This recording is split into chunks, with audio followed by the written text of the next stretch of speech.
তো আলহামদুলিল্লাহ আলহামদুলিল্লাহ আলহামদুলিল্লাহ আমি লাইফে প্রথমবারের মতো সমুদ্র সৈকতে গেছিলাম। কক্সবাজার সমুদ্র সৈকত এপ্রিল বা মে মাসের দিকে। তো আমি জুন ইনটেকের জন্য ট্রাই করতেছিলাম, তখন আমি ফেল হয়েছিলাম। কক্সবাজার সমুদ্র সৈকতের যেই সৌন্দর্য, এবং আমি বারবার মনে মনে একটা কথাই বলতেছিলাম যে আল্লাহ, আমার লাইফে যেন আমি একটা সমুদ্রের পাশে বাসা করে থাকতে পারি। তার ঠিক 2 থেকে 3 মাস পরে আমি সাউথ কোরিয়াতে অ্যান্ড আমার ভার্সিটি পুরো একটা টুরিস্ট এরিয়াতে এক সমুদ্র এবং গ্রাম এক্সপ্লোর করার, এটা হচ্ছে পার্ট 2। সো পার্ট 2তে আমরা কি কি দেখবো তা হলো, সামনে এই যে সুন্দর একটা পরিবেশ, তার মাঝে দোলনা, এখানে বসে যে কেউ আনলিমিটেড দোল খাইতে পারবে, তার সাথে সুন্দর একটা কক্সবাজারের ঝাউবনের মতো ফিল পাওয়া যায়।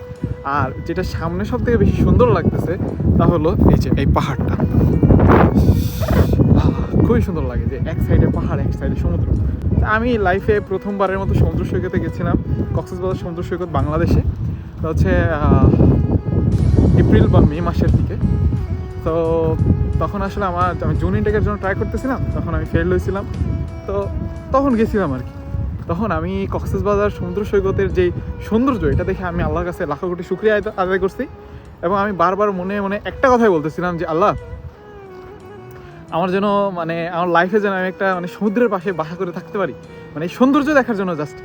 কিন্তু দেখেন, তার ঠিক 2 থেকে 3 মাস পরে আমি সাউথ কোরিয়াতে অ্যান্ড আমার ভার্সিটি পুরো একটা টুরিস্ট এরিয়াতে, এক পাশে সমুদ্র এক পাশে পাহাড়। সো আলহামদুলিল্লাহ আলহামদুলিল্লাহ আলহামদুলিল্লাহ আলহামদুলিল্লাহ ফর এভরিথিং। আমি আপনাদের এখন বাকি জিনিসগুলো দেখাই। এই যে এখানে খুব সুন্দর একটা সেতু টাইপের আছে, এই যে সমুদ্র, আর এই যে আমরা পাহাড়ের একদম কাছে চলে আসছি।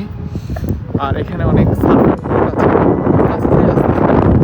আমি আসলে সুন্দর গুছিয়ে কথা বলতে পারি না, কারণ আমি নিজেও জানি না, কারণ ক্যামেরা ওপেন করলে আমি কাইন্ডা লাইক নার্ভাস হয়ে যায়।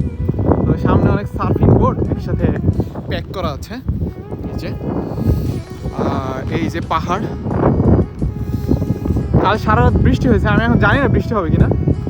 তো এই আর কি, নতুন ভিডিও না আসা পর্যন্ত সবাই ভালো থাকবেন, সুস্থ থাকবেন।